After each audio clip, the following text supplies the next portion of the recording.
کم سے کم 1400 سال سے جو محفوظ چلی آ رہی ہے دنیا میں، کسی لیبارٹری میں بھی، کسی لائبریری میں بھی اتنی پرانی کوئی کتاب آج محفوظ موجود ہے ہی نہیں۔ یہ میری بات نہیں، ساری دنیا کا جو دوسرے ریلیجن سے تعلق رکھتے ہیں ان کا بھی یہی قول ہے کہ قرآن سے زیادہ محفوظ اس دنیا میں اب کوئی چیز نہیں رہ گئی۔ اس کی حفاظت کو اللہ نے اس طرح سے ترتیب دے کر فرمایا ہے کہ مسلمان اپنے بچوں کو حافظ قرآن بناتے ہیں اور اس کی حفاظت میں لگے ہوئے ہیں۔ اللہ تعالیٰ نے سینوں کو چنا ہوا ہے اس قرآن کی حفاظت کے لیے۔ خیر میرے عزیزوں، احادیث کریمہ میں یہ ہے، حضور اکرم صلی اللہ تعالیٰ علیہ وسلم فرماتے ہیں قیامت کے دن ایک بندہ آئے گا جو قرآن تلاوت کرتا تھا، اس کے حساب کی باری آئے گی تو رب تعالیٰ اس سے فرمائے گا اقرأ القرآن وارتقی ورتل، اے بندے قرآن یہاں پر بھی پڑھ جیسے دنیا میں پڑھتا تھا، جیسے تو قرآن پڑھتا تھا یہاں پر بھی پڑھ، اور جب تک وہ پڑھتا رہے گا رب تبارک تعالیٰ فرماتا ہے ورتقی ورتل، ایک آیت پڑھ ایک درجہ اوپر، دوسری آیت پڑھ دوسرا درجہ اوپر، تیسری آیت پڑھ تیسرا درجہ اوپر۔ جنت میں وہ درجے طے کرتا جاتا رہے گا، جہاں جا کر کے وہ قرآن کی تلاوت ختم کرے گا کہا جائے گا یہی تیرا درجہ ہے۔ میرے آقا صلی اللہ تعالی علیہ وسلم سے پوچھا گیا کہ کیا یہ قرآن جب تک وہ تلاوت کرتا رہے گا اس کے درجے بلند ہوتے رہیں گے؟ حضور اکرم صلی اللہ علیہ وسلم کی حدیث میں ہاں، میں نے جنت میں دیکھا ہے قرآن کی تلاوت کرنے والوں سے اوپر کسی کا درجہ آیا ہی نہیں، کیونکہ یہ تلاوت کرتے کرتے، کیونکہ جو کچھ بھی جنت حاصل کرنے کا آپشن ہے نا وہ دنیا میں ہی تو ہے۔ تم اتنی نمازیں پڑھو تو یہ جنت ہے، اتنے روزے رکھو تو یہ جنت کا دروازہ تمہارے لیے، حج کرو تو یہ جنت کا دروازہ تمہارے لیے، سارے آپشن جنت حاصل کرنے کے دنیا میں ہیں۔ یہ دارالعمل ہے، مرنے کے بعد عمل ختم ہو جائے گا، لیکن قیامت میں صرف ایک عمل ہے جس کو پھر رب تعالیٰ ریپیٹ کروائے گا۔ وہاں نہیں کہا جائے گا نماز پھر سے پڑھ کے دکھا، حج کر کے دکھا، روزہ رکھ کے دکھا، ختم ہو گئے اعمال، لیکن قرآن پڑھنے والے کو کہا جائے گا اب بھی چاہتا ہے تو پڑھ اور اوپر چل اور بڑھتا جا۔ تو جس کو قرآن آتا ہوگا وہ پڑھتا جائے گا اور درجے طے کرتا جائے گا۔ یہ فضیلتیں میرے آقا صلی اللہ تعالی علیہ وسلم نے سنائی، اور یہ جو حدیثیں میں ذکر کر رہا ہوں متفق علیہ اور صحیح احادیث آپ کے سامنے ذکر کر رہا ہوں۔ یہاں تک کہ حضور اکرم صلی اللہ تعالی علیہ وسلم کی ایک حدیث ہے، قیامت کے دن وہ بچے جنہوں نے قرآن کو اپنے سینے میں رکھا تھا وہ بلائے جائیں گے، اللہ کا کلام یاد کیا، تو جب وہ آئیں گے تو رب تبارک و تعالیٰ ان بچوں کو بعد میں فرمائے گا ان کے والدین کے سر پر پہلے تاج رکھا جائے، البس والداہ تاجا یوم القیامت۔ رسول کریم صلی اللہ علیہ وسلم فرماتے قیامت کے دن ایسا تاج پہنایا جائے گا جس سے سورج کی روشنی بھی پھیکی پڑے۔ اہل محشر پوچھیں گے یہ کیا نبی ہیں، یہ صدیق ہیں، یہ کون ہے؟ تو فرشتے کہیں گے نہ یہ نبی ہیں، نہ صدیق ہیں، نہ شہداء ہیں، بلکہ صرف ایک حافظ قرآن کے ماں باپ ہیں، صرف ایک حافظ قرآن کے ماں باپ ہیں۔ جب ماں باپ کو تاج پہنایا جا رہا ہے تو جس کے سینے میں قرآن تھا اس کو کیا کیا جائے گا؟ رب تعالیٰ اس کے لیے فرماتا ہے، میرے آقا صلی اللہ علیہ وسلم نے فرمایا اس حافظ قرآن کو بلایا جائے گا اور اس سے کہا جائے گا ایسے 10 لوگ تیرے خاندان کے جن پر دوزخ میں جانا واجب ہو گیا، ان کا ہاتھ پکڑ، صرف اس کی برکت سے میں ان کی جہنم کی سزا کو معاف کر کے تیرے ساتھ جنت عطا کروں گا۔ اس کی سفارش قبول کی جائے گی۔ لیکن یاد رکھیں میرے عزیزو، حافظ قرآن قرآن کی آیات پر عمل کرتا ہو، اس کا ادب بھی کریں، احترام بھی کریں۔ آج زمانے میں حفاظ قرآن کے ساتھ بہت ہی برے سلوک دیکھنے کو ملتے ہیں۔ یاد رکھنا قیامت کے دن وہ اس عذاب میں مبتلا ہوں گے جو قرآن کی بے حرمتی کرنے والے کا عذاب ہوگا، کیونکہ وہ حافظ قرآن کی بے ادبی کرتے ہیں۔ ہمارے بزرگان دین جو سلف صالحین ہیں، میں نے پڑھا بھی ہے، بزرگان دین کا طریقہ تو یہ ہوتا تھا کہ اگر کوئی حافظ قرآن زمین پر بیٹھا ہے تو وہ کبھی اوپر نہیں بیٹھتے تھے۔ ہاں اگر وہ خود حافظ قرآن ہیں تو پھر دونوں کے معاملات ایک طرح کے ہیں، لیکن کوئی حافظ قرآن نہیں ہے اور کوئی حافظ نیچے بیٹھا ہے تو علماء بزرگان دین اس کو بے ادبی محسوس کرتے تھے۔ اللہ کا کلام سینے میں لے کر وہ نیچے ہے اور بغیر حفظ قرآن کیا ہوا اوپر بیٹھا ہے. اس کو بزرگان دین نے بے ادبی محسوس فرمائی. بہرحال قرآن ایک ایسا جامع نظام اللہ تعالیٰ نے تمہیں عطا کیا اور اس کی فضیلتیں میں نے بتائی. اور سب سے بڑی بات کیا ہے معلوم ہے؟ قرآن اللہ نے اتارا، آیتیں ساری چیزیں میرے آقا صلی اللہ علیہ وسلم پر اترتی رہی. اس کی پہلی آیت جو اتری اقرا بسم ربک الذی خلق، غار حرا میں واقعہ آپ کو معلوم ہوگا. میرے آقا صلی اللہ تعالیٰ علیہ وسلم پہاڑ پر ایک غار ہے آج بھی مکہ کے کنارے، غار حرا اس کو کہتے ہیں، جبل نور. وہاں پر عبادت کے لیے جایا کرتے تھے. جبرائیل امین ایک رات آئے اور روایات یہ بتاتی ہیں کہ وہ 17 رمضان المبارک کی رات تھی. آ کر کے انہوں نے حضور اکرم صلی اللہ علیہ وسلم سے صرف اتنا کہا اقرا، پڑھو. آپ صلی اللہ علیہ وسلم نے فرمایا ما انا بقاری، میں نہیں پڑھنے والا. بعض بے وقوف اس کا ترجمہ یوں کرتے ہیں مجھے پڑھنا نہیں آتا. حضور اکرم صلی اللہ تعالی علیہ وسلم کو پڑھنا نہیں آتا. آپ نے جبرائیل امین نے سینے سے سینہ لگایا اور پھر کہا اقرا، کہا پڑھو. میرے آقا صلی اللہ علیہ وسلم نے وہی جواب دیا. 4 بار اس طرح سے ہوا. چوتھی مرتبہ جو ہے جبرائیل امین نے صرف اقرا نہیں کہا. اقرا کا مطلب کیا ہوتا ہے؟ پڑھ، یا آرڈر ہے، آرڈر پڑھ. لیکن جبرائیل امین نے جب یہ کہا اقرا بسم ربک الذی خلق، پڑھ اس رب کے نام سے جس نے پیدا کیا. میرے آقا صلی اللہ علیہ وسلم نے پڑھنا شروع کیا. میرے آقا نے مزاج یہ بتایا اپنی امت کو کہ پڑھو وہی جو رب تک تمہیں پہنچا ہے، تعلیم حاصل کرو وہی جو رب کے نام سے شروع ہو یا رب تک تمہیں پہنچائے. یہ آیتیں یہاں سے شروع ہوئی اور آیتیں جو ختم ہوئی ہیں اس میں اختلاف ہے. بعض علماء نے لکھا ہے کہ الیوم اکملت لکم دینکم، یہ آخری آیت تھی جو حجۃ الوداع میں میرے آقا صلی اللہ علیہ وسلم جب آخری حج میں تھے نازل ہوئی. بعض علماء اور مفسرین نے فرمایا اذا جاء نصر اللہ والفتح، یہ سورہ پڑھتے ہوں گے نا آپ نماز میں، یہ قرآن کی سب سے آخری سورہ نازل ہونے کے اعتبار سے. ایک بات ذہن میں رکھ لیں، نازل ہونے کی ترتیب الگ ہے اور پڑھنے کی آج ترتیب الگ ہے. قرآن آج جو پڑھا جاتا ہے اس کی ترتیب کیسے ہے؟ سورہ فاتحہ پہلے ہے الحمدللہ، اس کے بعد سورہ بقرہ ہے، اس کے بعد سورہ آل عمران ہے، اس کے بعد سورہ نساء ہے، اس کے بعد سورہ مائدہ ہے، اس کے بعد سورہ انعام ہے، پھر سورہ اعراف ہے. اس طرح سے یہ سورتیں چلی اور ختم کہاں پہ ہوئی؟ سورہ والناس، قل اعوذ برب الناس ملک الناس پڑھتے ہیں نا، یہ آخری سورہ. یہ پڑھنے کی ترتیب ہے لیکن نازل ہونے کی جو ترتیب ہے وہ الگ ہے. پہلے آیتیں نازل ہوئی تھی 5. یہ باتیں میں کیوں بتا رہا ہوں یہ لاسٹ میں آپ کو خود سمجھ میں آ جائے گا. ذہن میں اتنا رکھ لینا، سب سے پہلے کون سی آیتیں نازل ہوئی؟ اقرا بسم ربک الذی خلق. آج بھی جب بچوں کی بسم اللہ خوانی ہم کراتے ہیں تو یہی آیتیں پڑھاتے ہیں بچے کو. سب سے پہلے یہی پڑھاتے ہیں 5 آیتیں میں پڑھ بھی دیتا ہوں. اقرا بسم ربک الذی خلق، خلق الانسان من علق، اقرا وربک الاکرم الذی علم بالقلم، علم الانسان ما لم يعلم. یہ 5 آیتیں ہیں جو سب سے پہلے میرے آقا صلی اللہ علیہ وسلم پر نازل ہوئی. جبرائیل امین لے کر آتے تھے، حضور اکرم صلی اللہ علیہ وسلم کو سناتے تھے. یہ قرآن کی ابتدا ہے اور 23 سال تک نازل ہوتا رہا. 23 ایئرس، 23 سال تک نازل ہوتا رہا. آخر میں کون سی آیتیں نازل ہوئی؟ ایک تفسیر کی روایت کے مطابق اذا جاء نصر اللہ والفتح ورأیت الناس يدخلون فی دین اللہ افواجا فسبح بحمد ربک واستغفرہ انہ کان توابا. یہ 2 چیزیں ذہن میں رکھو. اقرا سب سے پہلے، سورہ اذا جاء نصر اللہ سب سے آخر. یہ قرآن کے نزول کا زمانہ میں آپ کو بتاؤں 23 سال تک نازل ہوئی. آپ کو میں بتاؤں قرآن اتنی فصیح زبان میں ہے. فصیح کا مطلب لٹریچر جس کو کہتے ہیں.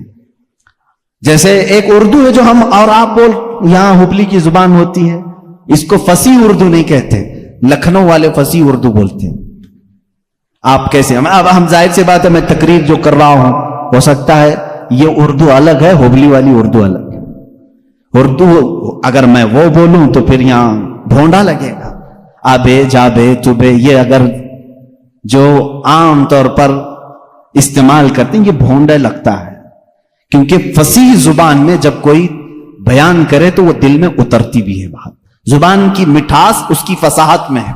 تو عربی زبان میں جو سب سے زیادہ فصیح جملے تھے وہ قرآن میں آئے. ایک بھی ہلکا جملہ نہیں آیا, ایک بھی کمتر جملہ نہیں آیا. اب جیسے ایک مثال میں آپ کو بتا دوں, گھٹنا لفظ ہے نا, گھٹنا, گھٹنے ٹیک دینا, لیکن آپ گڑگے بولتے ہیں, ہے کہ نہیں؟ گڑگے ٹیکو, گڑگا کیا چیز ہے یہ؟ گڑگا یہ تمہاری عامی زبان ہے. اگر یہ میں کتاب میں لکھ دوں کہ میں سجدے میں جاتے وقت گڑگا ٹیک دیا, آپ کو برا لگے گا. کیا مولانا اچھی زبان میں بیچ میں ہڈی لے کے آ گیا. گھٹنا لفظ ہے, گھٹنا یہ فصیح لفظ ہے, اور ایک عام لفظ ہوتا ہے جس کو آپ یوز کر رہے ہیں, سمجھ رہے ہیں؟ اب جیسے جانور کہتے ہیں, جانور ہے نا, اب عام زبان میں کہتے ہیں جناور. یہ فصیح لفظ نہیں ہے, یہ فصیح لفظ نہیں ہے, آپ یوز کر رہے ہیں, لیکن آپ جب آپس میں بات کرتے رہتے ہیں تو اس کو برا بھی نہیں سمجھتے. کتنے جناور ایسے ہیں, یہ کیا ہے, یہ فصیح اردو نہیں ہے. اچھا لڑکا کہتے ہیں, لڑکی کہتے ہیں, یہ فصیح اردو ہے. لڑکا آیا, لڑکی آئی, لیکن آپ کہیں چھوڑا آیا, چھوری آئی, یہ کیا ہے؟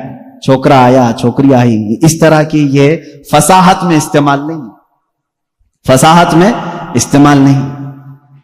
ایسی بہت ساری چیزیں ہیں اردو میں آپ کو سمجھا رہا ہوں. جو فصیح ہوتا ہے وہ لٹریچر ہے, اچھی زبان. اور قرآن پورا کا پورا فصیح عربی میں نازل ہوا ہے. ایک حرف بھی ایسا نہیں ہے جو عام لوگ یوز کرتے ہوں, ایک حرف بھی ایسا نہیں. اور صرف قرآن ہی اس طرح ہے. اور اسی وجہ سے اللہ رب العزت نے چیلنج پہ چیلنج کیا ہے قرآن پاک میں. چیلنج کس کو کہتے ہیں معلوم ہے نا آپ کو؟ لا کر کے دکھاؤ. اللہ تعالیٰ نے 4 جگہ پر چیلنج فرمایا. پہلا تو یہ ہے قُلْ إِنِ اجْتَمَعَتِ الْإِنسُ وَالْجِنُّ عَلَىٰ أَن يَأْتُوا بِمِثْلِ هَذَا الْقُرْآنِ. اللہ تعالیٰ فرماتا ہے اے محبوب آپ فرما دیں سارے انسان جمع ہو جائیں, سارے جنات جمع ہو جائیں, دنیا میں جتنے انسان ہیں سب جمع ہو جائیں, جتنے جنات ہیں سب جمع ہو جائیں. اور اللہ فرماتا ہے کہ وَلَوْ كَانَ بَعْضُهُمْ لِبَعْضٍ ظَهِيرًا, آپس میں ایک دوسرے کی مدد بھی کریں. کس بارے میں جمع ہو کر کے کیا کریں؟ عَلَىٰ أَن يَأْتُوا بِمِثْلِ هَذَا الْقُرْآنِ, اس قرآن کی طرح ایک اور کتاب لا کر کے دکھائیں. یہ پہلا چیلنج تھا. عرب والوں کو چیلنج تھا, جو عرب والے عربی جانتے تھے. اگر یہاں والوں کو بولے ہو تو پتہ نہیں کیا ہوتا, دوسری زبان ہی نہیں ہے تمہاری. عرب والے جو عربی میں ماہر تھے ان کو ہی چیلنج ہے کہ یہ عربی میں قرآن اترا, اس طرح کا ایک قرآن لا کر کے دکھاؤ. پورے قرآن لانے کی بات تو چل رہی تھی, نہیں لا سکے, زمانہ گزر گیا. اس کے بعد رب تعالیٰ نے اس چیلنج کو تھوڑا ہلکا کر دیا, کم کر دیا. کہا ام یقولون افترا فأتوا بعشر سور مثلہ. یہ اللہ کے کلام پر جھوٹ کہتے ہیں, حضور کو کہتے ہیں شاعر ہے, ساحر ہے, جادوگر ہے.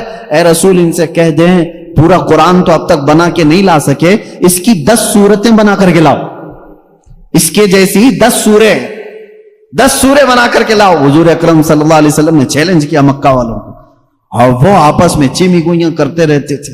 ارے چیلنج تھوڑا ہلکا ہو گیا, اب تو بناؤ. پوری کتاب نہیں, 10 سورے بنانا ہے. 114 سورتیں قرآن کی, اس میں سے 10 سورتوں کی برابر کوئی سورے لے کے آؤ. نہیں لائے. پھر اس کے بعد اللہ تبارک و تعالیٰ نے تیسری مرتبہ جا کر کے اور چیلنج کو کم کر دیا. وَإِن كُنتُمْ فِي رَيْبٍ مِّمَّا نَزَّلْنَا عَلَىٰ عَبْدِنَا فَأْتُوا بِسُورَةٍ مِّثْلِهِ. اگر تم کو شک لگتا ہے جو کچھ بھی ہم نے اپنے بندے پر اتارا ہے تو لاؤ اس قرآن کی طرح ایک ہی سورے. کتنی؟ ایک سورے لے کر کے آؤ. پہلے پورا قرآن کے جیسا لانے کا چیلنج تھا, بعد میں 10 سورے لانے کا چیلنج تھا. پھر تیسری مرتبہ رب تعالیٰ نے کیا فرمایا؟ ایک سورے لے کے آؤ. نہیں لائے.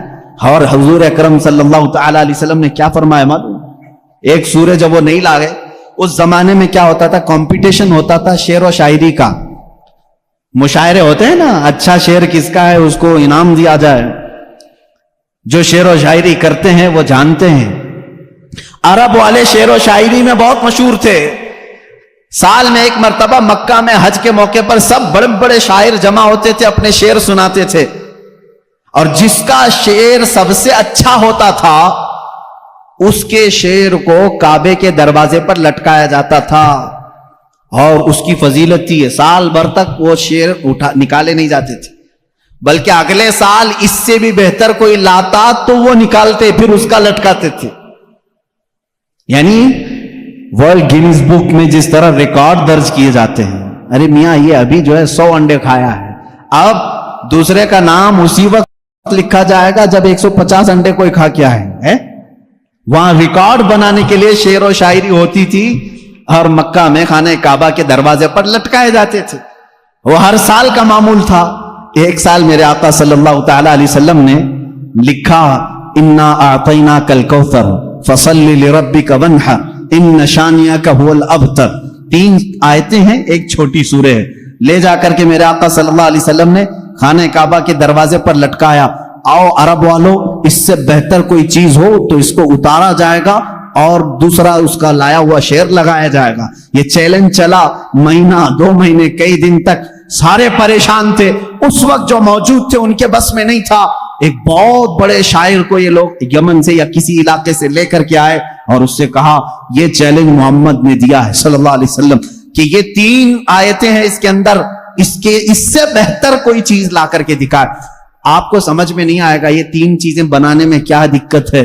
میرے عزیزوں یہ صرف 3 آیتیں نہیں ہیں، جب اس کے حروف کو جوڑ کر کے دیکھا جائے تو یہ زبان جاننے والے ہی جانتے ہیں کہ اس کے فائدے کیا کیا ہیں۔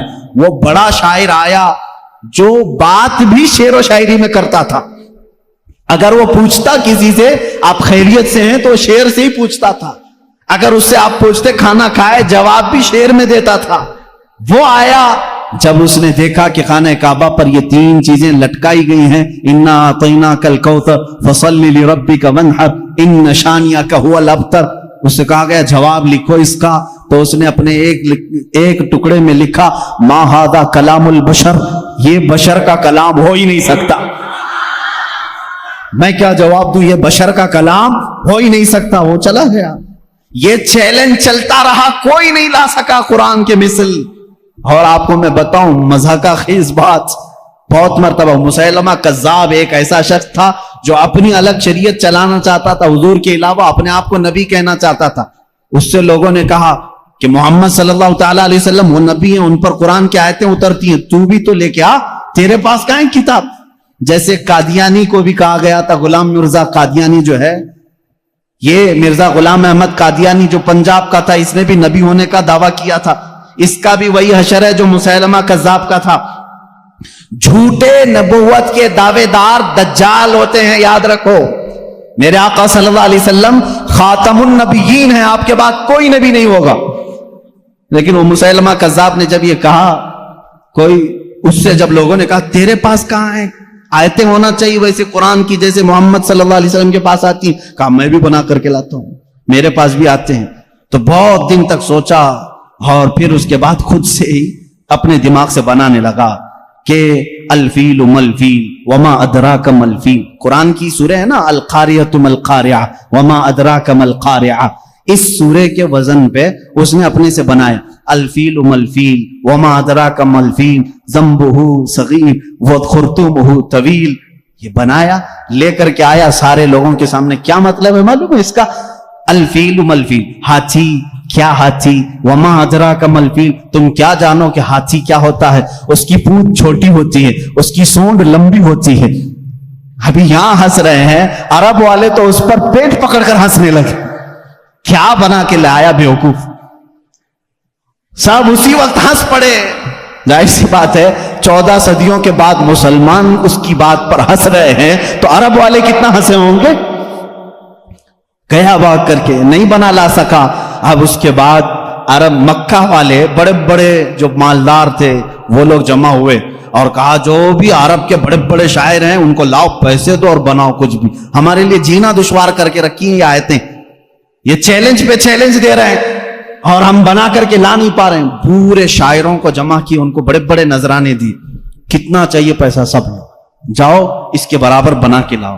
وہ سب گئے شاعر اور گئے، کھا پی کر کے موٹے ہوئے، اگلے سال آئے کچھ بھی نہیں لے کے آئے. سال بھر ہو گیا, پورے سیٹوں نے پھر کہا لائے نہیں, کہا نہیں, بن ہی نہیں پایا, تھوڑے اور پیسے دے دو, اگلے سال بنا کے لائیں گے. پھر پیسے ان کے اکاؤنٹ میں جمع ہوئے ہوں گے, اس زمانے میں جو بھی اکاؤنٹ رہا ہو, پھر دیے. جیسے آج شاعروں کو پہلے اکاؤنٹ میں ڈالنا پڑتا ہے, اس لیے میں لفظ اکاؤنٹ کا ذکر کر رہا ہوں. ان کو اور پیسے دیو, پھر پیسے لیے اور گئے. جا کر کے دوسرے سال, اب ظاہر سی بات ہے اب تو مار کھاتے, نہیں لاتے پیسے, پچھلے سال کے بھی بقایا تھے, اس سال بھی تھے. اس سال وہ آئے اور کہنے لگے کہ ویسا بن تو نہیں پایا, قرآن کے جیسی کوئی سورت بنی تو نہیں, ہاں البتہ کچھ عیب ملے ہم کو قرآن میں جو فصیح نہیں ہے. فصیح ابھی میں نے بتایا نا, فصیح کس کو کہتے ہیں, جو ہائی لیول کی زبان ہے, اور اگر عام لوگ یوز کرتے ہیں اس چیز کو تو اس کو کہتے ہیں یہ فصیح نہیں ہے, یہ عام لفظ ہے. جیسے میں نے اردو میں بتایا گڑگا, یہ عام لفظ ہے. انہوں نے کہا 4 لفظ ہم کو ایسے ملے ہیں جو عربی گرامر کے حساب سے فٹ نہیں بیٹھتے, عربی گرامر میں ایسا یوز نہیں ہوتا. انگلش کے گرامر توڑ کر کے اگر بولو گے تو انگریز ہنسیں گے, ہمارے گرامر توڑ کر کے بولو گے ارے لڑکی بہت اچھا تھا, آپ ہنسیں گے. یہ گرامر میں نہیں بیٹھتا ہے نا. اسی طرح ان شاعروں نے کہا 4 لفظ قرآن میں ایسے ملے ہیں جو گرامر سے ہٹے ہوئے ہیں. کہا چلو یہ بھی بڑی بات ہے, یہ بھی بڑی بات ہے, تم بنا کر کے نہیں لائے لیکن قرآن کے کچھ ایسی چیزیں ڈھونڈ کے تو لائے ہو جو قرآن میں عیب ہے. کہا جلدی بتاؤ کیا ہے. کہا 4 چیزیں ہیں. توجہ چاہتا ہوں میرے عزیز, یہ ذہن میں رکھنا. حضوا ایک لفظ آیا ہے, ان جاہلوں نے کہا, وہ شاعروں نے, بڑے بڑے شاعر تھے, حضوا نہیں یوز کرتے عربی میں, استہزاء یعنی مذاق کے لفظ کو کیا کہتے ہیں عربی میں, استہزاء. لیکن قرآن میں حضوا یوز ہوا تو انہوں نے کہا حضوا یہ عام لفظ ہے, یہ ایسا نہیں یوز ہونا چاہیے تھا. کہا دوسرا کیا ہے جلدی بتاؤ. کہا کبیر بڑے کو کہتے ہیں لیکن قرآن نے اس کو کبار کہا ہے. کبار کون یوز کرتا ہے؟ ان شاعروں نے کہا کبار یہ گرا ہوا لفظ ہے, کبیر یوز کرتے ہیں. اچھے لوگ جو ہیں وہ کبیر یوز کرتے ہیں, کبار نہیں. 2 لفظ ہوئے, حضوا, کبار. پھر تیسرا لفظ انہوں نے کہا لشیئن آتا ہے, لشیئن یہ گرامر کے حساب سے فٹ بیٹھتا ہے, لیکن قرآن نے لشیئن کہا پیش کے ساتھ, یہ بھی گرا ہوا. پھر کہا اچھا اور کیا ملا. کہا عجیب ہوتا ہے, جیسے کوئی بھی عجیب چیز کو دیکھتے ہیں عربی میں بھی اس کو عجیب کہتے ہیں, عجیب, لیکن قرآن نے اس کو عجاب کہا ہے. عجاب یہ گرا ہوا لفظ ہے, عجاب کہاں آتا, یوز نہیں ہوتا عرب میں. تو یہ سیٹ لوگ بڑے خوش ہو گئے, چلو کچھ تو کمیاں ڈھونڈ کے لائے 2 سال کی محنت کے بعد. چلو محمد صلی اللہ علیہ وسلم کے پاس آئے, کہا ہے محمد صلی اللہ علیہ وسلم آپ کے چیلنج کو ہم نے ایکسپٹ کیا, سورتیں تو نہیں لائے لیکن تمہارے قرآن میں 4 ایسی باتیں ہیں جو فصیح نہیں ہیں, عام ہیں, گرامر سے گری ہوئی ہیں. حضور صلی اللہ تعالی علیہ وسلم نے پوچھا بھی نہیں کیا ہے کیا نہیں. کہا میں تم سے بات نہیں کروں گا, تم سے بات نہیں کروں گا, تم اور میں ہوں نا, ہمارے دونوں کے بیچ میں کوئی ایک بڑا فیصلہ کرنے والا ہونا چاہیے. کون طے کرے گا, کون طے کرے گا کہ یہ عربی گرامر کے حساب سے فٹ بیٹھتے ہیں کہ نہیں بیٹھتے ہیں, فصیح ہے کہ غیر فصیح ہے.